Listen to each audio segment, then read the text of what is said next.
আসসালামু আলাইকুম রহমতুল্লাহ। সকলকে জানাচ্ছি নিউশনাল এফবির পক্ষ থেকে আন্তরিক শুভেচ্ছা।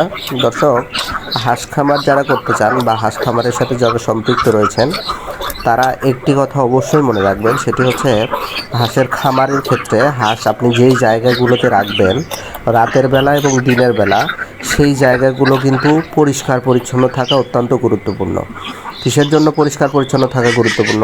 কেননা আমরা যতদিন হলো হাঁস পালন করছি বা হাঁস পালনের সাথে সম্পৃক্ত আছি, তাতে একটা জিনিস আমরা লক্ষ্য করেছি, হাঁসের পরিবেশ যদি ভালো না থাকে, অর্থাৎ আপনি যে জায়গাতে হাঁস রাখবেন সেই জায়গাগুলো যদি পরিষ্কার না থাকে, তাহলে রোগ বালাইয়ের বেশি সৃষ্টি হতে পারে। অর্থাৎ আপনার যে জায়গাটাতে সারাদিন হাঁস থাকবে, এই জায়গাটাতে যদি প্রচুর পরিমাণে কর্দমাক্ত হয় এবং প্রচুর পরিমাণে ব্যাকটেরিয়া জন্মায়, তাহলে সেখান থেকে হাঁসের কিন্তু ব্যাকটেরিয়া এবং ভাইরাস ঘটিত রোগগুলো বেশি সৃষ্টি হবে।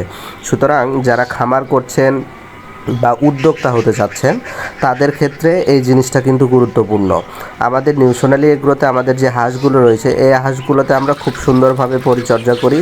পাশাপাশি হাঁস যে জায়গাগুলোতে থাকে, বিশেষ করে আপনারা দেখতে পাচ্ছেন, এই জায়গাগুলোতে কিন্তু আমরা মোটামুটি সবসময় পরিচর্যার উপরে রাখি। কেননা তাহলে হাঁসগুলো সুস্থ থাকবে, আমি খামারি হিসেবে ভালো লাভবান হতে পারবো। সুতরাং যারা খামারি হতে চাচ্ছেন, তারা কিন্তু এই বিষয়টা অবশ্যই একটু ভালোভাবে মাথায় রাখবেন, তাহলে দেখবেন আপনিও খামারি হিসেবে ভালো লাভবান হতে পারছেন।